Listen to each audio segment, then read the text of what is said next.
Welcome to our next episode, our current episode of Asia Progressive. I'm Michael Penn, speaking to you from Tokyo, and my co-host over there is Mei Shigenobu.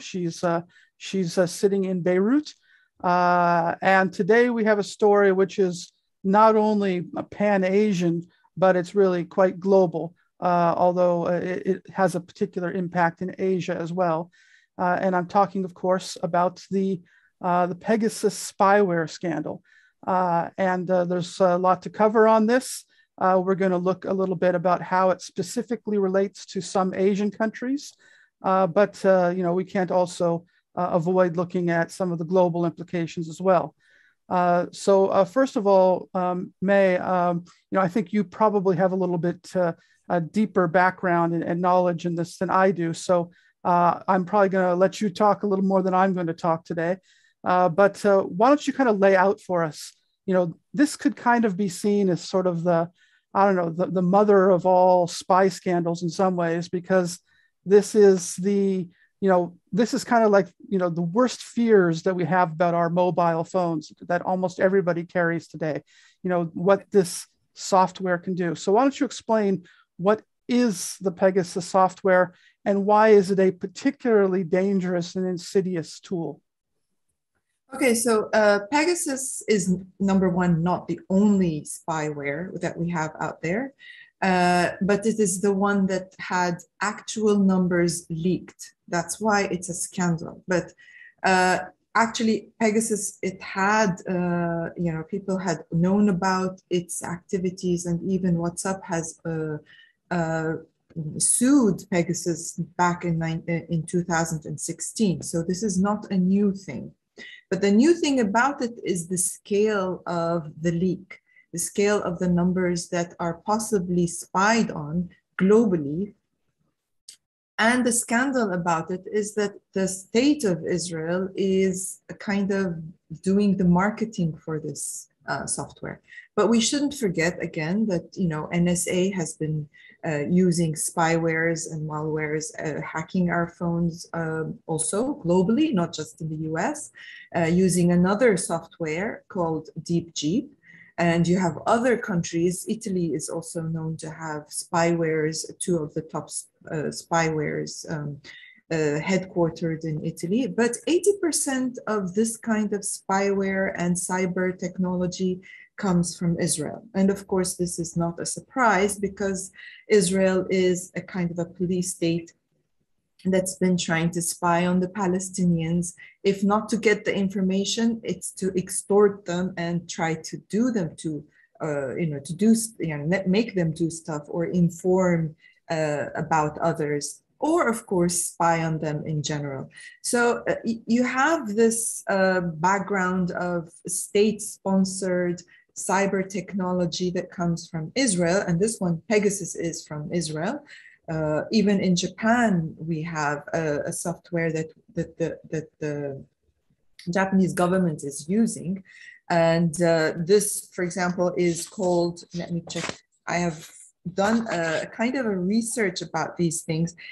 We have in Japan Sun Electronics that is affiliated to Celebrite. It's another Israeli software company, spyware company.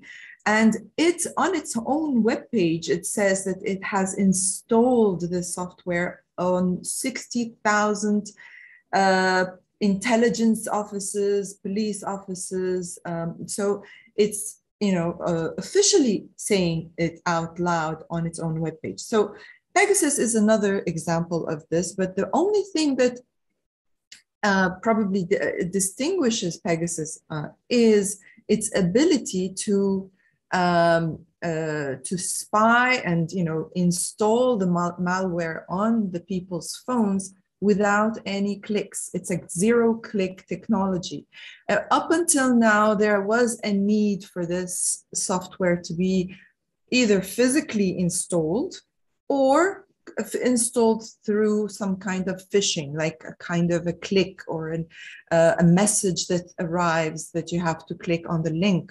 But this time, it has allowed for the spying side, the clients of Pegasus, to just give a number, the phone number that they want to spy on, and from there on, they just install it, and then the rest is history. They can access everything on your phone. And even The Guardian, which is one of the media outlet that was involved in this journalist consortium, the investigation on this link, because this is a background that probably everyone already knows, but this came about from a leak of 50,000 phone numbers to a French NGO, which was called Forbidden Stories. And from there, another NGO, Amnesty International Technology, tried to find out, or tried to see who of these 50,000 people are activists and journalists.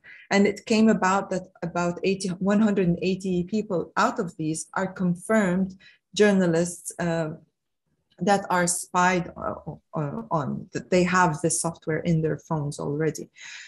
80 reporters were involved in this consortium, and 17 media around 10 countries globally, from 10 countries, were involved in this investigation. Lebanon is one of these countries that were involved in this investigation. Now, Guardian says, and I quote, "Once a phone is infiltrated with Pegasus, Pegasus has more control over it, the phone, than the owner." So this is the level of control of the Pegasus. Now, we usually think of, the essential security, the things that we could do to protect our phones. There are like 8 processes or 8 steps usually that you can protect your phone with. I'll just list them. You have the 2-step verification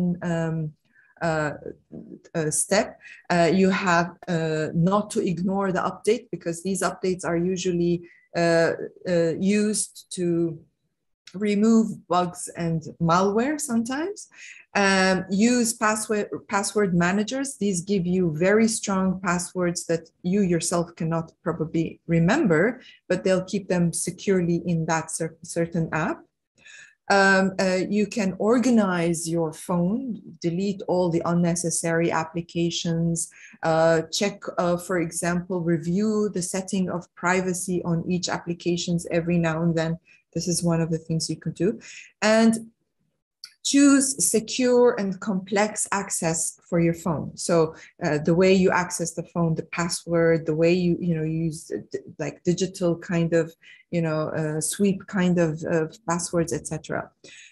Use VPN.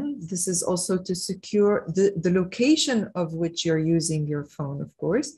And only download applications that you are absolutely sure that they're secure and they're sold on their official pages, or let's say Google Play or something. And think before you click. These are the 8 essential things that you usually can do to protect yourself from malware. But the problem with Pegasus is that none of these, and even encryptions, like on the applications we have on WhatsApp, Signal, these firewalls, all these processes don't work with Pegasus. That's the problem. Pegasus is so powerful that it can access your phone without all these things, or even with your security processes that you take. So that's the danger of Pegasus. Yeah, well, that's pretty overwhelming. And just to summarize, basically, it can get on anybody's phone without them doing anything, without them clicking anything, without them having any idea that it happens. It takes more control over your phone than even the phone's owner can have of themselves. And once you're infected, there's basically no way you're ever going to know it unless you go through some clinical analysis at a few places that offer it. Essentially, it's it's the perfect cocktail of spying. And one of the other things to be said that's really scary about it is that, for example, you can not only does it, know exactly where you are through GPS and all of these things, but, it can turn on your microphone without you ever knowing. So basically, whenever you have your phone, it can suddenly turn on and record everything going on around you, and you have no idea. Or it could turn on your camera, and you have no idea. Exactly. It's as if you're carrying a CCTV on you, essentially. So this is why people like me, journalists and people, activists, who are a little bit aware of these things, carry, we have this kind of thing on our phones. This is a cover for the camera. I have one on my computer as well. Of course, this is just for blocking any camera access, but you have the microphone, which it's impossible to control, at least now.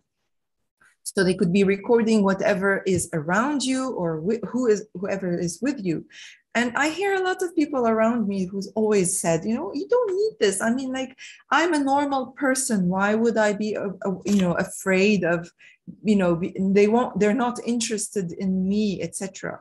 And I always tell them this: yes, you might be a normal person now, but you might not be a normal person, or you might be in a situation where you all this data that's been recorded, for 10 years or whatever, can be used against you in the future. This is one. And number two, you yourself may be a normal person, but maybe your father, your brother, your friend who's sitting with you might be a person that is the target.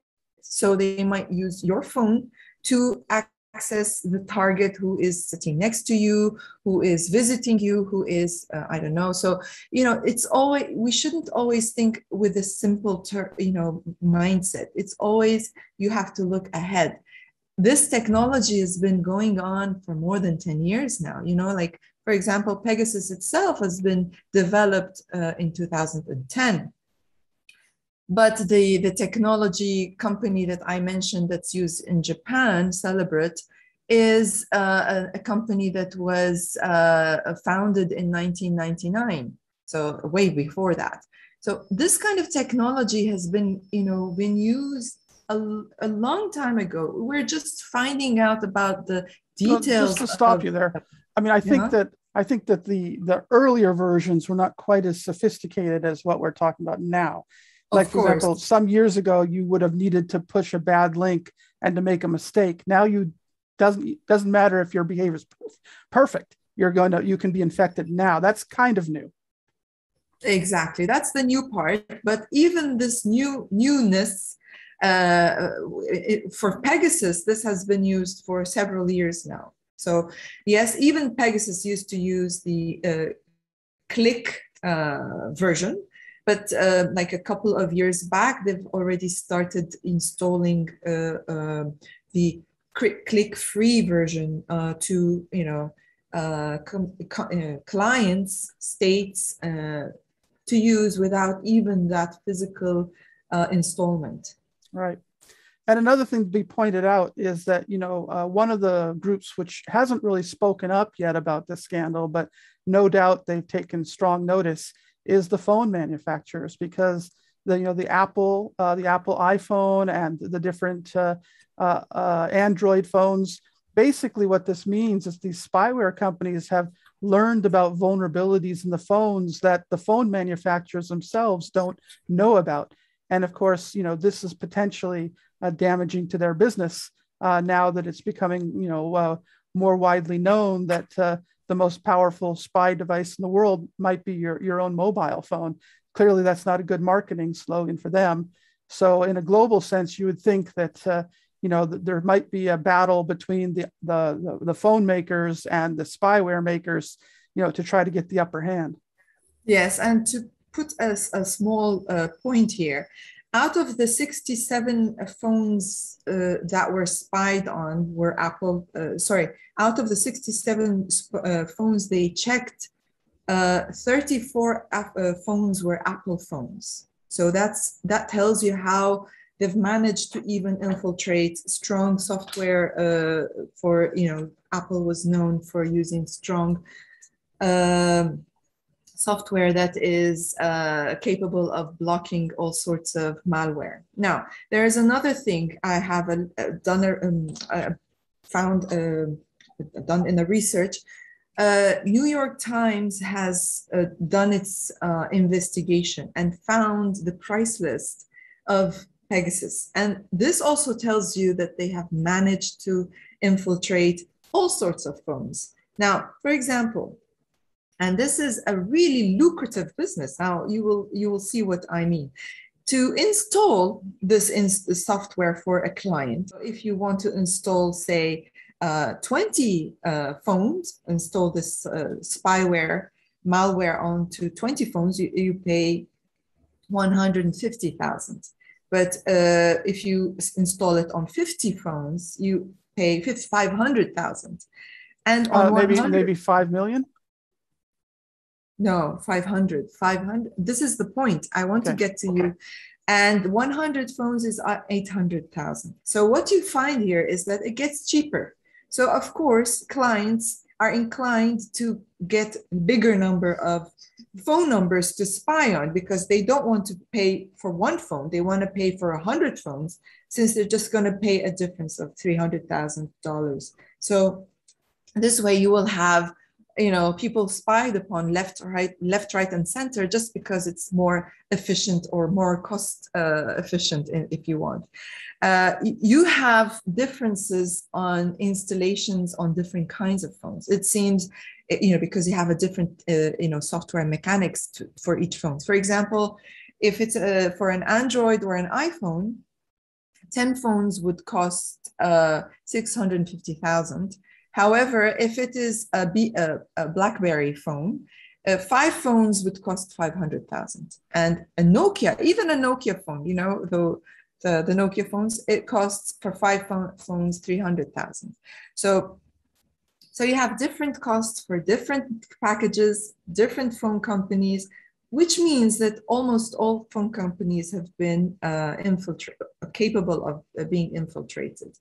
Another thing here is that this is also a way of trying to, control people's, for example, jobs, activism, journalism, lawyers, research centers, all these, even corporations, even if we talk from a capitalist mindset. If you have scientific laboratories and corporate secrets coming out because of these, it's going to cost countries, a lot of money. And we're not just talking about human rights. It's also, this defense mechanism has to be installed for not just for activists and journalists and the security of human rights, but it's also important to do this in all, aspects of life.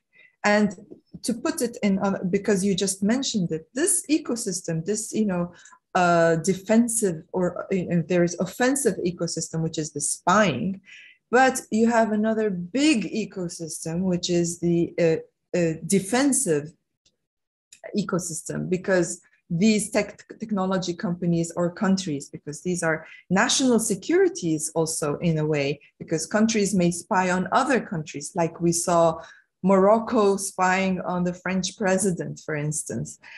So you have allegedly, but we have we have these kinds of spying, which is cross nation, across nations. So this is also as state national security. So you have states that will invest. I'm sure Russia will do that. That will invest in the defensive, in security,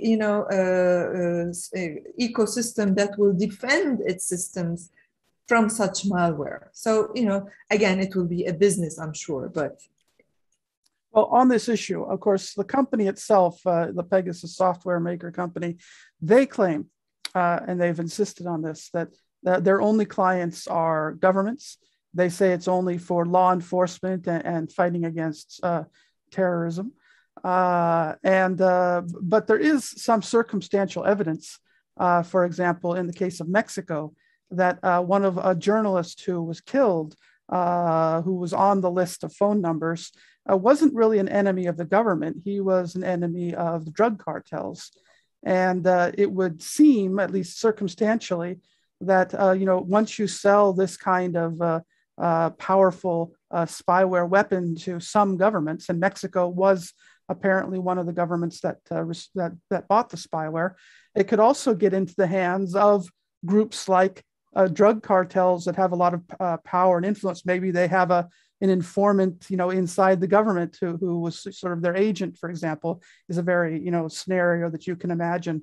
So, that's another issue. And then the other thing is that they say that they will only sell it to heavily vetted governments and only with the permission of the Israeli Defense Ministry.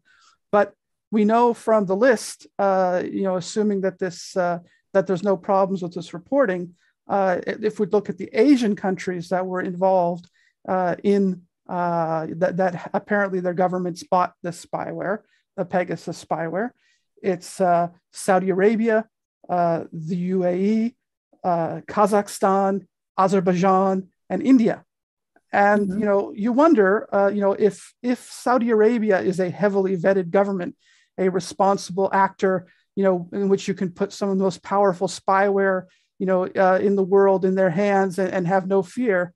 What's a non-vetted government? I mean, these are not exactly, any of them paragons of democratic accountability. It's kind of a joke, frankly.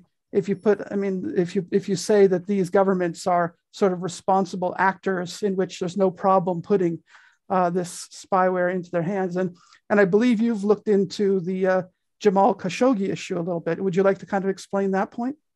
Well, just before I go into the issue, for example, to quote NSO, responding to this quote unquote accusations or findings, they said that that's the company that makes the Pegasus, just to clarify for the audience. Exactly, the mother company of Pegasus. It calls the consortium accusations as false. And it says, here's the quote, its clients are contractually compelled to fight serious crimes and terrorism. So these companies are contractually compelled to use this software to fight crimes and terrorism. Countries. Now here, yes, these countries, but they're clients actually. Right. But anyway, the point here is that who defines crimes and terrorism? If the government like Hungary decides that, let's say, the LGBT community is, an enemy of the state, like it does right now, or if, let's say, Kazakhstan decides that certain opposition groups in the country is an enemy of the state, or like you said, the Mexico government, where the former government, the government was spying on the opposition, who is today the government. So you cannot define who is terrorist and who is criminal, because you cannot rely on governments to do that definition and without any kind of transparency. This is number one. And number two, there is another quote. This is the contradiction in NSO's claims. We do not operate the system, nor we do have access to the data of our customers. Now, this is what they claim. However, what the New York Times found through the cost list of the NSO, how they charge these countries, is that there is a setup and installation cost, which I mentioned earlier. And this means that a group from, or the Israeli, from the technicians from Israel might fly at least once to the country who is willing to buy this software. And after that, they will have a control and command service center where they have, the kind of claim, the requests where they can, because these are listed in the costs. They charge for a command and control center. They charge for maintenance. They charge for all these things. So how on earth are you going to not have access as they say, or to the system or the data when you're doing this from Israel or from people, technicians who are from the NSO company in Israel. Okay, so this is one contradiction this country, the company is making in its statement. Now, going back to Khashoggi, he's this case for his case was once his phone was infiltrated with his phone and the people around him, especially his wife and his fiance. These people, his phones were infiltrated, and people who were around him. Another journalist who was around, he was very close to him. He used to communicate with him. These people had all been, their phones has all been infiltrated with Pegasus just before his murder. So at least they're on the list, right? They haven't all been confirmed to have been infected. Exactly, they're on the list. And then you have the fact that this is not NSO, as you mentioned, acting just on a business base, contract. It is heavily vetted by the Israeli government. They claim heavily vetted. Now, of course, vetting, the standards of vetting is something we are probably not going to agree on. When this is a heavily vetted Israeli government vetted kind of selection, so we have another problem. Then we have, who is Israel to decide which country or which government is okay or allowed to spy on which people or which organizations?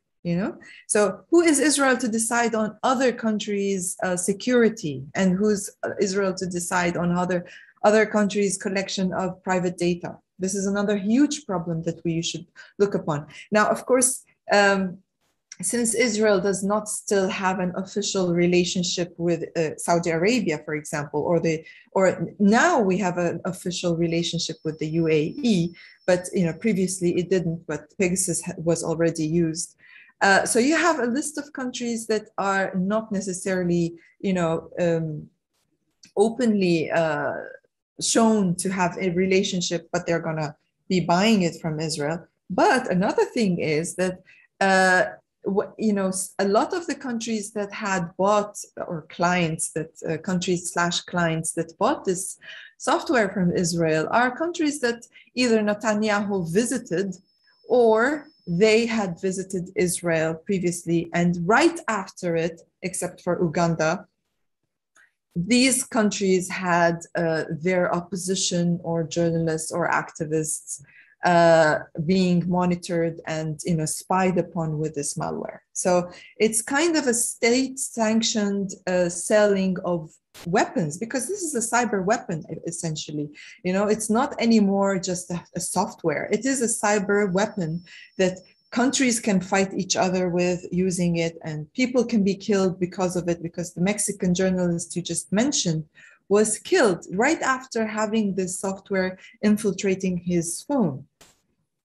So, we have this issue of not knowing, or not being able to hold the government, the client government who bought this software accountable, not being able to hold Israel or NSO accountable, at least the way it is now. Maybe some countries have laws that will allow this kind of thing, but because mostly countries are still not prepared, at least legally, to fight this kind of crime, cyber crime, that are sanctioned and funded and by governments, essentially. Here in this case, it's Israel, but you have other software companies that are owned by other countries.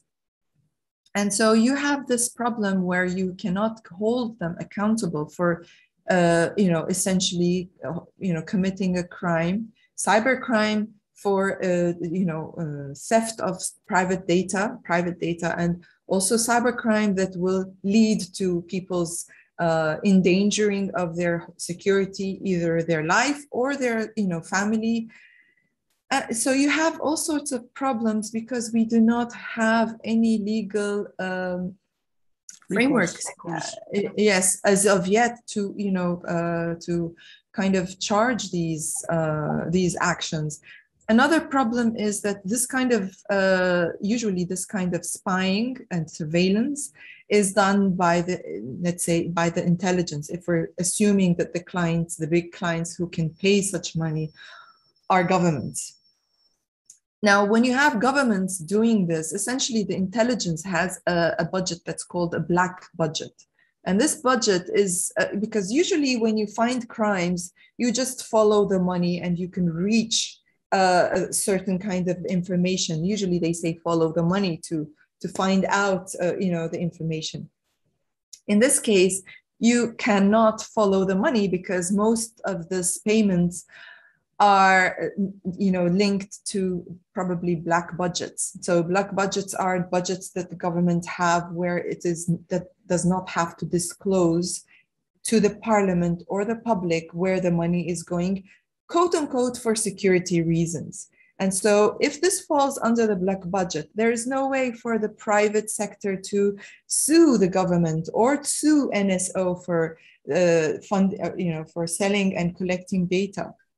So this compiling of private, courts, private court proceeding is going to be very difficult because you cannot, have a streamline or a link between the information that you want to provide courts to, sue these politicians, governments, organizations, and so on. Yeah. Well, from a progressive point of view, there's another thing I wanted to kind of highlight. And that's, this kind of industry and, NSO and the Pegasus spyware and this entire, milieu that we're talking about is something which is, globally it entrenches authoritarianism. Now, that can be the authoritarianism of dictatorial governments, which, then go and use this spyware to, go after potentially journalists like Khashoggi and kill them, or it could be, the drug cartels in Mexico getting at one of their enemies who they couldn't have found. And as we've seen on the list, there's journalists, there's human rights workers. One of the examples I looked at a little bit most closely when I was researching this was the case of India. India is formally a giant democracy. At least, it has a parliament, it has elections, competitive elections. There are many sort of non-liberal or not very democratic aspects to the society, but nevertheless, in kind of a creaky way, it is a democratic country. And this, among those countries on Asia that are on the list, this is kind of blown up into a scandal, in particular in India, which has a somewhat more democratic culture. There, interestingly enough, they're calling it Snoopgate. So kind of using Watergate and snooping on people. Snoopgate is what the Snoopgate scandal they're calling it in there. And in the case of India, the leader of the opposition, Rahul Gandhi, was one of the people who was on the list. A number of other opposition politicians, even 2 ministers of the current government were on the list of phone numbers. Somebody who was on the Electoral Commission who called out the government, the Modi government, on its practices during the last elections. Basically somebody who's the referee of the election. He was on the list. Dozens of journalists, human rights activists, and even apparently a woman who accused a minister of sexual harassment was on the list. I mean, really, really crazy and wild list of people. And so the way it's played out in India so far is that the government has not essentially said whether or not they have even bought the Pegasus software, even though all those phone numbers were on the list from the Pegasus project, the journalist project. I have a couple of clips here I want to show our audience. First of all, this is a head of the Bharatiya Janata Party, the ruling party of India, this was kind of one of their reactions to the news reports which have come out both domestically and internationally. Let's play that clip first. Can we deny that bodies like Amnesty had a declared anti-India agenda in many ways? Those who have broken the story themselves did not claim that the presence of a particular number in the database does not confirm that infected with Pegasus. Not a shred of evidence has come that in this entire Pegasus story there is any linkage of the government or the Bharatiya Janata Party. Okay, so there you see, he's kind of saying that that Amnesty International kind of has it out for India, the Indian government, and he's not really denying that that they have the software, used the software. He's only saying that nobody's come up with the evidence for it, and so this kind of leads to a kind of a more amusing response, which comes from a lawmaker of the main opposition party, which is the Indian National Congress Party, the former longtime ruling party of India, but now it's in opposition. This is how they responded to the various half denials or non-denial denials which have been coming from the Modi government. Let's run that clip here. What is the question we asked? I cannot imagine the simplest question in the world. Did you acquire Pegasus software and did you use it against any persons, and if you did, please disclose their names? You meaning any government agency by whatever name called. Now this question can only be answered by yes or no, and then you can give an explanation. What is the answer you have heard, my friends? You have heard 2, 4, 6, 10 very interesting answers. Answer number 1 is, ये conspiracy है, षड्यंत्र है. This is a conspiracy. Answer number 2 by the new appointed MOS, Mr. Chandrasekhar, it is a hoax, it's a fraud. Answer number 3 by Mr. Amit Shah, I question the timing, I suspect the timing. Answer number 4, it is done just before Parliament session to destabilize the nation. Answer number 5, we will discuss it outside Parliament, not in Parliament. That's an official answer. I'm amazed. We are calling this institution, this building, a temple of democracy for nothing. We are not a parliamentary democracy that you will discuss outside Parliament, not inside Parliament. For that basic question, did you acquire Pegasus and did you use it against any persons? Silence. No answer, but no discussion in Parliament. Right. So what we see there is that, even in a democratic society, this is something which is entrenching the authoritarian spirit. It's something which is, essentially undermining democracy even in democratic countries. And so in Asia. So, I think that while we don't, so far as we know, most countries in Asia aren't using this particular software, just the list that we know of so far. But where it is being used, I think we can say with a reasonable confidence that this is something which, under the name of national security, under the name of fighting terrorism or law enforcement or whatever slogan you want to give, it's really basically a way for governments to keep track of their rivals, their critics, their enemies, anybody they're concerned about. And it's something which makes this entire world a place with less accountable governments and further away from the democratic societies which we cherish. And so this is what really worries me about this whole topic. Exactly. And the point here is that, even if you have democratic, quote unquote, democratic countries, you have this tendency of governments wanting to know as much as they can. So these things started, like we have Watergate. Watergate was something that is a surveillance crime of the government. The problem is that when The surveillance crime is done by individuals. It's a crime, but when it's done by a government, it's not labeled as a crime. Whereas I see it as a state crime because it is actually leading to information that they don't necessarily need to know. They label, people with, as enemy of states, but just because, as you just mentioned, they're either dissidents, opposition party members, opposition politicians, activists, journalists, or even lawyers, sources, sources of information. This is really important for us journalists. This is a very dangerous thing for us to, start seeing, because, a lot of journalists rely on sources that may not want to reveal their identity, but they're important for your story to be, disclosed to the public.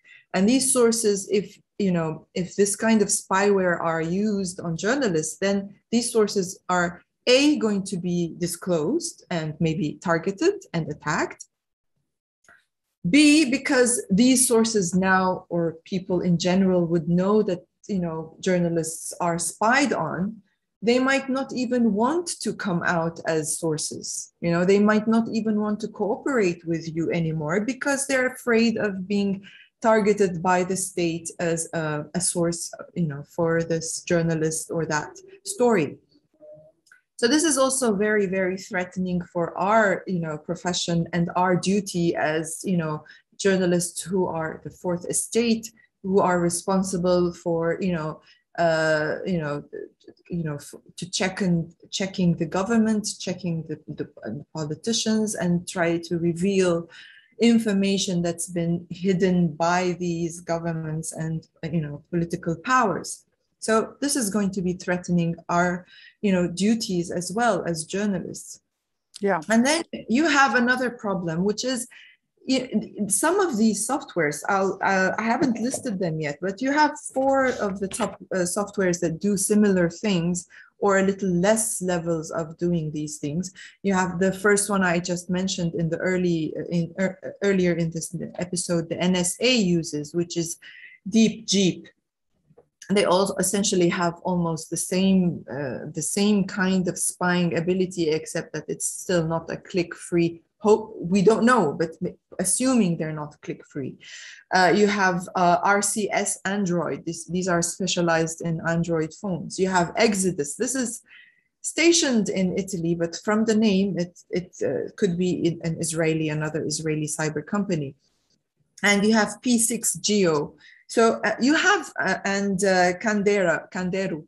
You have these software companies that are capable of doing this, but at the same time, you have the governments who are employing these companies. We don't know who they are. We don't know. We cannot access them, but they're also threatening our our security, people's security, the sources.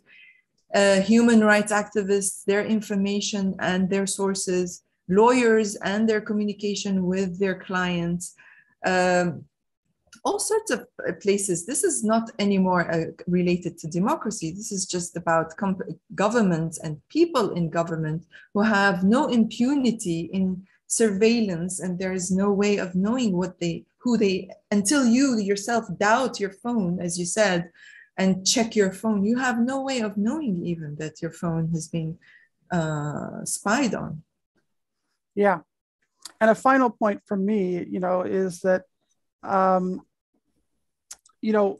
we've seen almost every technology. Let's take, for example, the current billionaire space race. Things which used to be, only able to be done by governments, almost inevitably are going to eventually be taken up by the private sector. So, even if we assume that right now it's only these dictatorial governments and authoritarian governments which have this technology and are using this technology towards people, it's not far down the road, if it isn't currently happening, that big corporations, Amazon or Apple or Google, could begin to develop and employ these against citizens for, as you earlier mentioned, industrial espionage sort of purposes, or to go after journalists who are trying to research what these companies are doing, or to break up labor movements or attempts to unionize. I mean, who knows? I mean, basically, this is a very, very insidious tool.